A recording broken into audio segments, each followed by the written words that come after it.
Alô, pessoal, amigos e amigas, tudo bem com vocês? Sejam muito bem-vindos em mais um Conversas Torcedor Notícias aqui no nosso canal do YouTube. Sejam muito bem-vindos.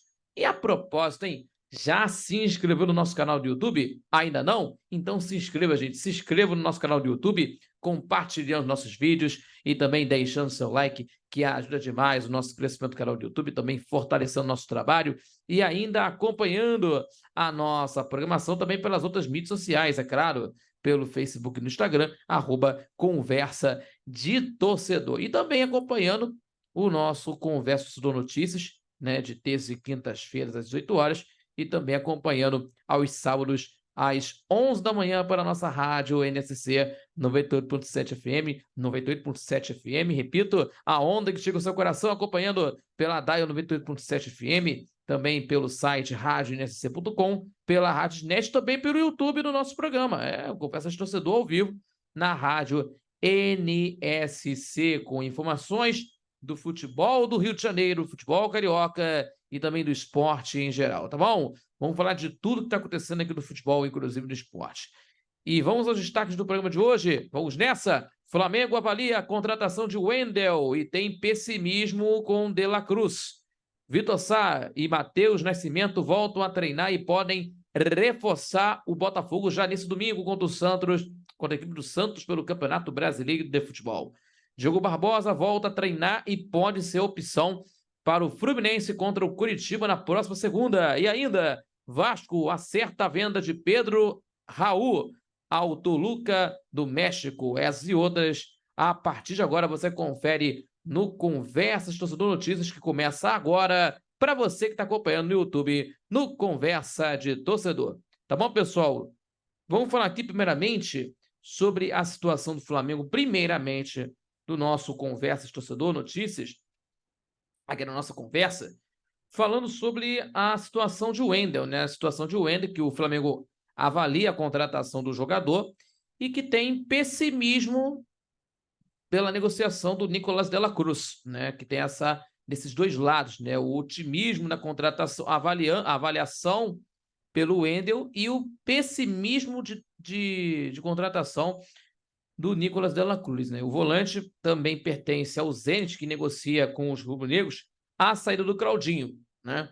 E a informação foi da Letícia Marques do GE.com sobre esse fato do desejo de reforçar o meio de campo com mais uma contratação, né? Faz o Flamengo tirar o foco do uruguaio Nicolás de la Cruz, da equipe do River Plate, por olhar na direção do volante Wendel do Zenit, antes fora dos planos. O brasileiro entrou no radar nas semanas decisivas, né, das janelas de transferências, né, internacional, né? As conversas já acontecem, né? As conversas já acontecem entre o clube e o staff do jogador. E uma proposta do Zenit, ao Zenit, melhor dizendo, ainda não foi feita. A diretoria rubro-negra conta com o desejo do jogador que quer voltar ao Brasil, né, com a estratégia dos próprios russos, que colocaram o atleta na lista de transferências. E por essa mudança de transferência é o que? Ao colocar o Wendel na mira, a diretoria do Flamengo mudou a estratégia no mercado, né? Antes, o clube não cogitou a contratação do volante para não atrapalhar a situação de conversas por Claudinho, que também é do Zenit, né? Que tem essa prioridade em contratações. E a situação mudou porque a relação de Wendel com o clube russo se desgastou, né, ainda mais nas últimas semanas, já que o jogador ainda não se apresentou para treinar, para se apresentar, para a pré-temporada do time do Zenit, né? E o Wendel teve problemas familiares nos últimos tempos e não quer seguir na Rússia, né? E o Palmeiras é o outro interessado no jogador, mas o considera caro demais. No Flamengo ainda há bronca com a postura das últimas conversas, em que no ano passado, quando o meio-campista resolveu seguir no Zenit, mas a aprovação do técnico Jorge Sampaoli e a saída de Vidal do Flamengo, que foi para o Atlético do Paraná, contam a favor da negociação. Eu estava me lembrando de um jornalista que falou isso há uma semana atrás, quando noticiou isso, né, sobre no caso do Wendel, me lembro o nome dele, é o Júlio Miguel Neto, da Rubro News, né, que já vinha noticiando nessa avaliação sobre o Wendel, né, nessa contratação do Wendel para conseguir contar com esse jogador. O Flamengo contando com esse jogador, né? O Júlio Miguel Neto falando isso há uma semana atrás. Então, dando esse crédito para o jornalista Júlio Miguel Neto também nessa situação. Já tinha falado isso nas redes sociais, enfim, né, falando sobre esse assunto do Wendel, né?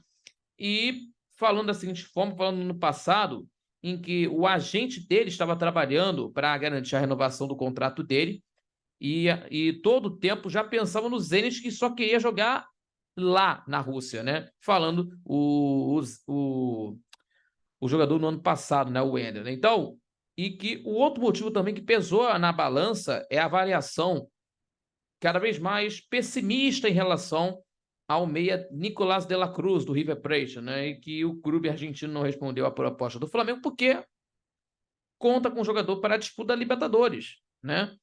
Em entrevista recente, o diretor de futebol rubro-negro, que é o Bruno Spindel, não jogou atuar e a postura assim, que é em vista, né? Ou melhor dizendo, que é vista, melhor dizendo aí, como maneira de deixar portas abertas para a próxima janela, e a chegada do Uruguai, porém, é cada vez mais improvável, né? Sem dúvida nenhuma, é mais improvável. A tendência das últimas 2 semanas da janela, que se encerra no dia 2 de agosto, é que o clube carioca recue nos esforços pelo jogador do River Plate para tentar uma dobradinha de jogadores brasileiros do Zenit para o Flamengo, que é o Claudinho e o Wendel, né? O que é o meia o meia e o volante, né? O meia, logicamente, para suprir nessa situação, para ser reserva do Arrascaeta e do Everton Ribeiro, lógico, jogadores que são importantes para o Flamengo. Então, Claudinho, essa é a solução para a equipe do Flamengo. Até agora, o Flamengo anunciou 3 contratações na atual temporada, na atual janela: o Rossi, o goleiro, o volante Alan e o atacante Luiz Araújo. Então, o Flamengo tentando conseguir fazer as contratações, as catadas finais, né? Estamos aí agora no dia 20 de julho, né? 20 de julho, e só vai acabar essa janela no dia 2 de agosto. Então, o Flamengo tendo muita calma nessa situação de contratações, mas também preocupação sobre o caso do Pedro, que o Tottenham está observando ele para conseguir estar na equipe do time do Tottenham. Mas vamos ver o que vai acontecer isso aí. No sábado nós vamos discutir sobre isso no programa, porque o Pedro está sendo monitorado pelo Tottenham, que nós vamos falar aqui no sábado. No sábado nós vamos falar sobre isso no Conversa de Torcedor na Rádio NSC, tá bom? Vamos falar aqui agora, pessoal, e aí vamos ver o que vai acontecer aí. O Flamengo está tentando conseguir estar com a equipe reforçada, né, no meio de campo, também já tendo os reforços, né, com certeza, e também dentro de campo, o Bruno Henrique pode voltar no jogo contra o América Mineiro, né, nesse sábado agora às 4 horas da tarde, né, vamos ver, em plena recuperação o jogador do Flamengo, né, o Bruno Henrique vai estar voltando à equipe, que nós vamos estar falando também nesse sábado agora, no Conversa de Torcedor, na rádio Nossa Copacabana, que nós vamos estar falando sobre isso. Certo? E vamos falar aqui agora sobre o Botafogo. O Botafogo, Vitor Sá e Matheus Nascimento voltam a treinar e podem reforçar o Botafogo no jogo de domingo contra o Santos na Vila Belmiro, né? Os atacantes se recuperam de problemas físicos e devem estar à disposição para enfrentar contra a equipe santista, né? O Globoesporte.com tem informação sobre esse caso, né, dos jogadores, porque o Botafogo teve 2 novidades importantes no treino dessa quinta-feira, e o primeiro visando a partida contra o Santos no próximo domingo na Vila Belmiro pela 16ª rodada do Campeonato Brasileiro, né? Vitor Sá e Matheus Nascimento, que estavam machucados, participaram da atividade no Espaço Lonier, o CT no Espaço Lonier, né? E a dupla deve ficar à disposição do time do Botafogo, né, para enfrentar contra o Peixe, e o Bruno Lage ganhará mais opções para o banco de reservas. O Vitor Sá não joga desde o empate contra o Magallanes, né, no dia 29 de julho, então quase um mês fora, né? Quase um mês fora, né? E o atacante trata de um problema físico foi desfalque nas últimas partidas, e o Matheus Nascimento, que tinha uma lesão muscular que não aparecia desde a vitória contra o Palmeiras, no dia 25, no mês passado. E o Gabriel Pires segue sem ir ao gramado. O camisa 14 trata de um problema na panturrilha direita com a equipe de fisioterapia, e não tem presença garantida contra o Santos. Então, o Botafogo é o líder isolado, 39 pontos ganhos, 13 vitórias em 15 rodadas.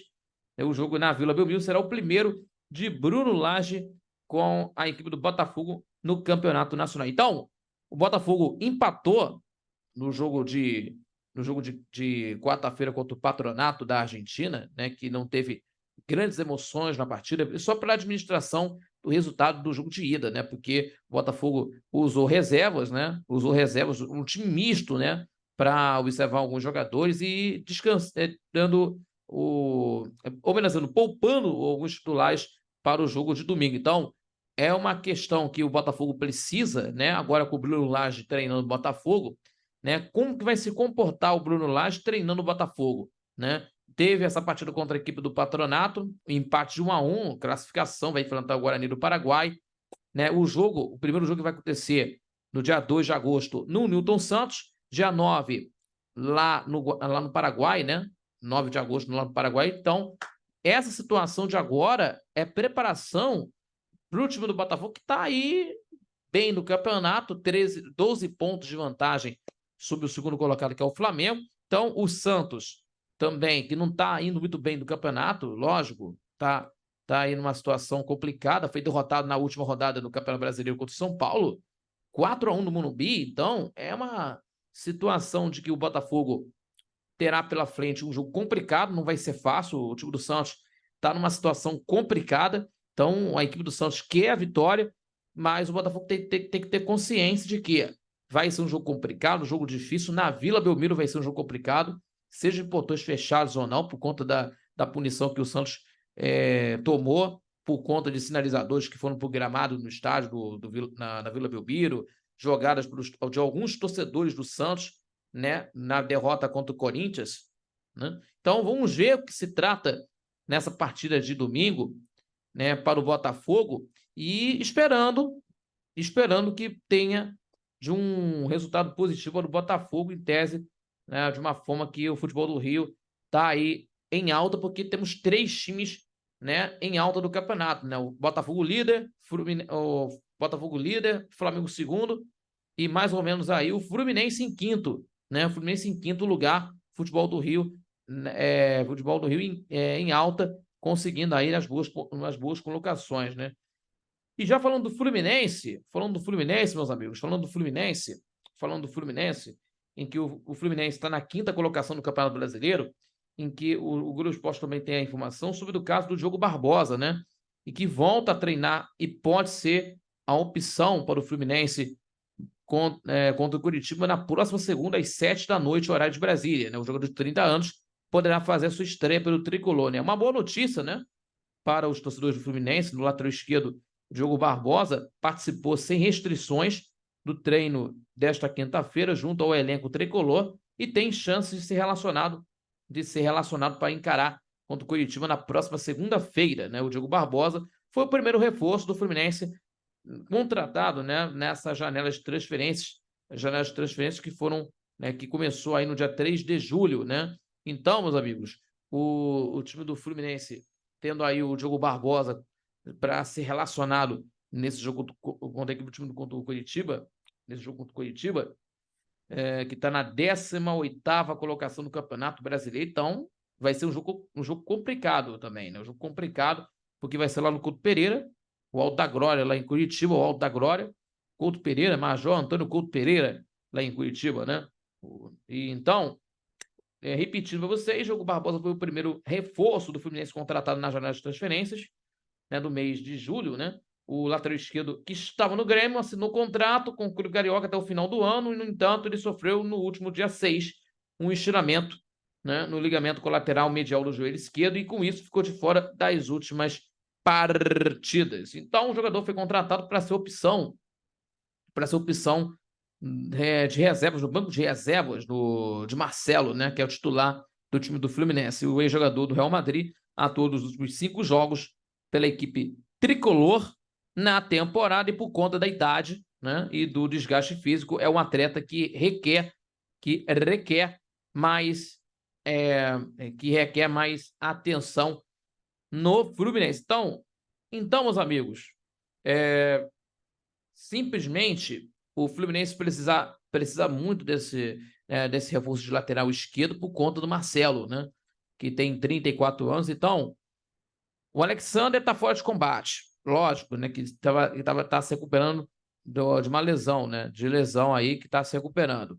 O Jorge está aí de uma situação, tá se recuperando, está fora de combate, né? Provavelmente não vai voltar a vestir a camisa do Fluminense. Então, o Diogo Barbosa vai ser titular da equipe, pode ser que entre em campo contra a equipe do Curitiba, né? E isso pode ser de uma estreia do jogador, né? Que então o jogador passou pelo Botafogo do Rio de Janeiro em 2016, 17 pelo Botafogo.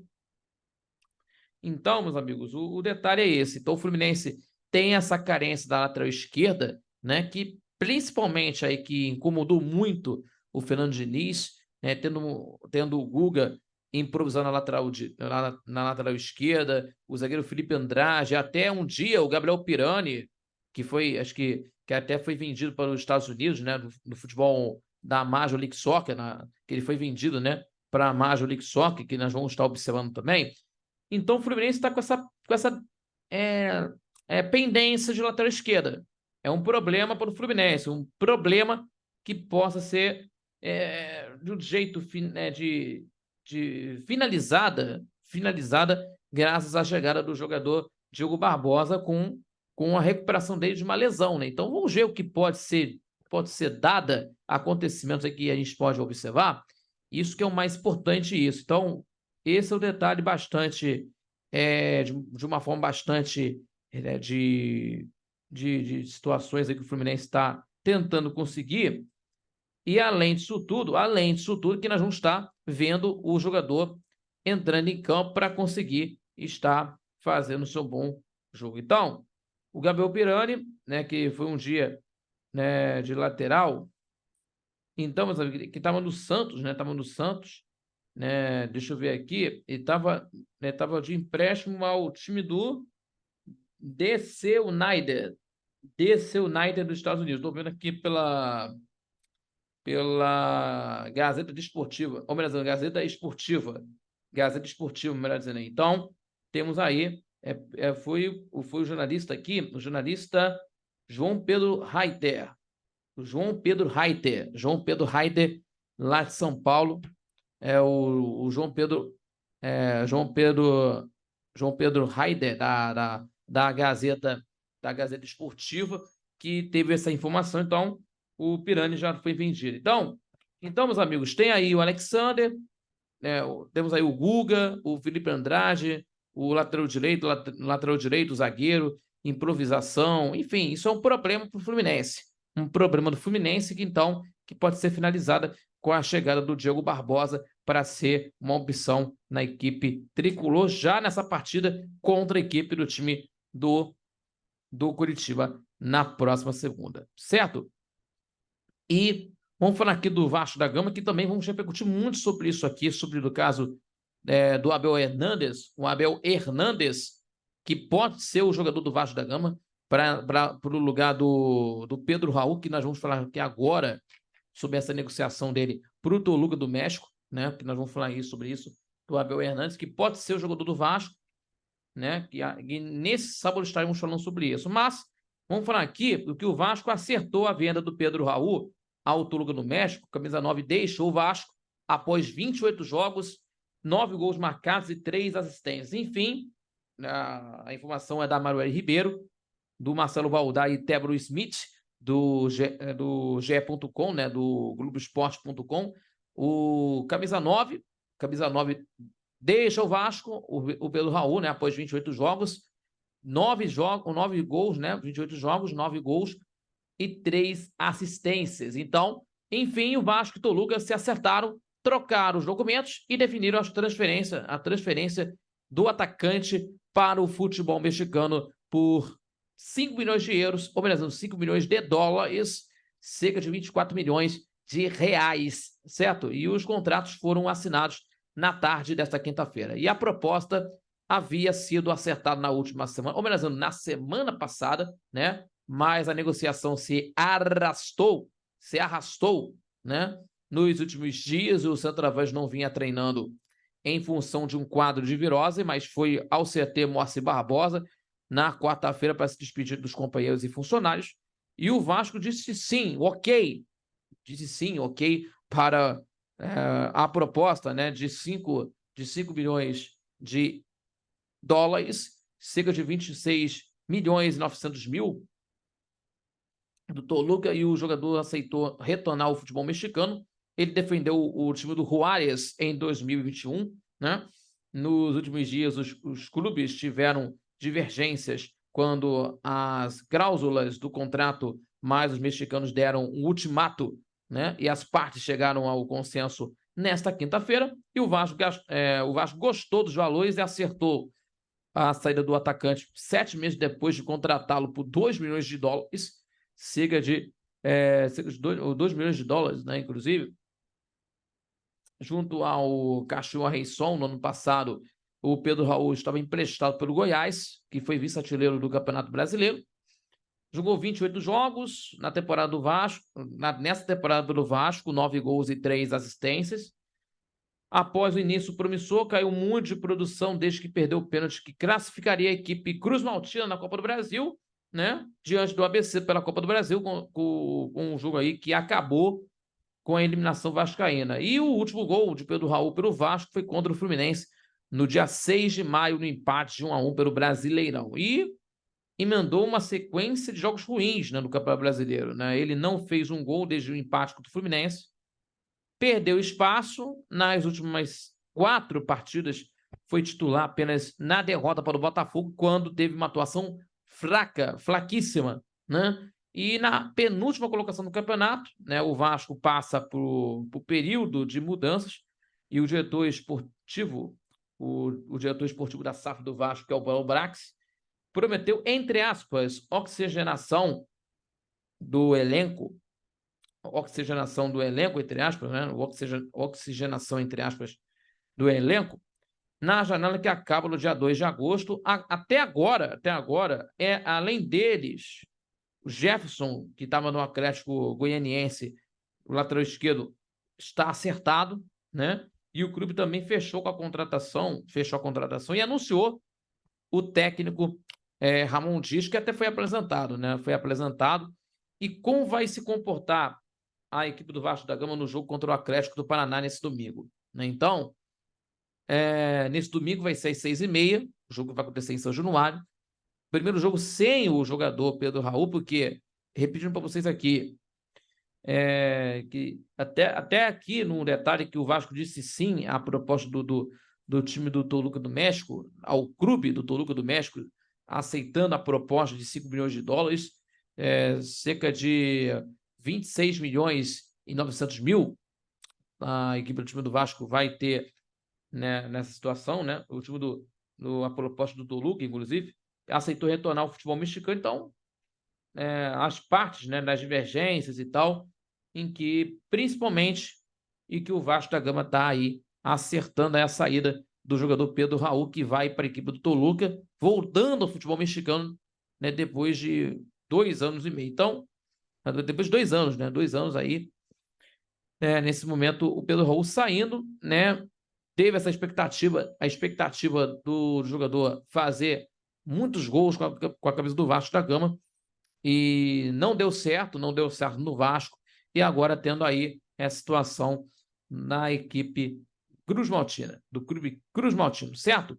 Gente, muito obrigado pela sua companhia, muito obrigado a todos nesse Dia do Amigo, dia 20 de julho, Dia do Amigo. Mando um grande abraço para todos os amigos que estão acompanhando o Conversas de Torcedor. Muito obrigado a todos vocês. E terça-feira tem mais o nosso Conversas de Torcedor Notícias. Se inscreva, compartilhe nossos vídeos, deixando seu like, que ajuda demais o nosso crescimento do canal do YouTube, compartilhando sempre os nossos conteúdos, tá bom, pessoal? Que ajuda demais o nosso crescimento, o crescimento do canal do YouTube, que nos ajuda, também fortalece o nosso trabalho, ainda acompanhando pelo Facebook, também no Instagram, do Conversa de Torcedor. E ainda acompanhando o Conversa de Torcedor Notícias, terças e quintas às 18 horas, e o Conversa de Torcedor ao vivo a partir das 11 da manhã, de todo sábado, acompanhando sempre pela DAIO 92.7 FM, também radioNSC.com, radioNSC.com, radioNSC.com, repetindo, também